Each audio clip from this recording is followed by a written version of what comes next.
யாத்ராகமம் 7ஆம் அதிகாரம். கர்த்தர் மோசேயை நோக்கி, பார், உன்னை நான் பார்வோனுக்கு தேவனாக்கினேன். உன் சகோதரனாகிய ஆரோன் உன் தீர்க்கதரிசியாயிருப்பான். நான் உனக்கு கட்டளையிடும் யாவையும் நீ சொல்ல வேண்டும். பார்வோன் இஸ்ரவேல் புத்திரரை தன் தேசத்திலிருந்து அனுப்பிவிடும்படி உன் சகோதரனாகிய ஆரோன் அவனிடத்தில் பேச வேண்டும். நான் பார்வோனின் இருதயத்தை கடினப்படுத்தி எகிப்து தேசத்தில் என் அடையாளங்களையும் அற்புதங்களையும் மிகுதியாய் நடப்பிப்பேன். பார்வோன் உங்களுக்கு செவி கொடுக்க மாட்டான்.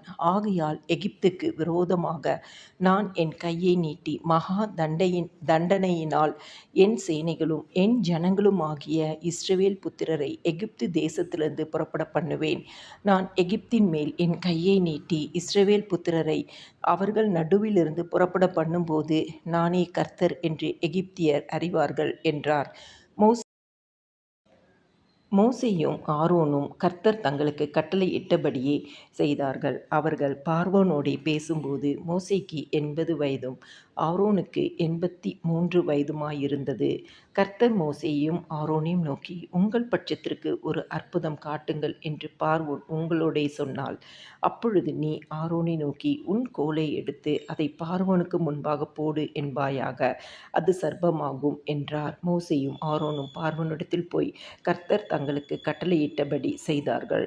ஆரோன் பார்வோனுக்கு முன்பாகவும் அவன் ஊழியக்காரருக்கு முன்பாகவும் தன் கோலை போட்டான். அது சர்ப்பமாயிற்று. அப்பொழுது பார்வோன் சாஸ்திரிகளையும் சூனியக்காரரையும் அழைப்பித்தான். எகிப்தின் மந்திரவாதிகளும் தங்கள் மந்திர வித்தையினால் அப்படி செய்தார்கள். அவர்கள் ஒவ்வொருவனாக தன் தன் கோலை போட்டபோது அவைகள் சர்ப்பங்கள் ஆயின. ஆரோனுடைய கோலோ அவர்களுடைய கோல்களை விழுங்கிற்று. கர்த்தர் சொல்லியிருந்தபடி பார்வோனின் இருதயம் கடினப்பட்டது.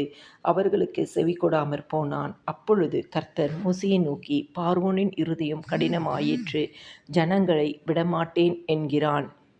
காலமே நீ பார்வோனிடத்துக்கு போ, அவன் நதிக்கு புறப்பட்டு வருவான். நீ அவனுக்கு எதிராக நதியோரத்திலே நின்று சர்ப்பமாக மாறின கோலை உன் கையிலே பிடித்து கொண்டு அவனை நோக்கி, வனாந்திரத்தில் எனக்கு ஆராதனை செய்ய என் ஜனங்களை அனுப்பிவிட வேண்டும் என்று சொல்லும்படி எபிரெயருடைய தேவனாகிய கர்த்தர் என்னை உம்மிடத்துக்கு அனுப்பியும் இதுவரைக்கும் நீர் கேளாமல் போனீர். இதோ என் கையில் இருக்கிற கோலினால் நதியில் இருக்கிற தண்ணீர் மேல் அடிப்பேன். அப்பொழுது அது இரத்தமாய் மாறி நதியில் இருக்கிற மீன்கள் செத்து நதி நாறிப்போம்.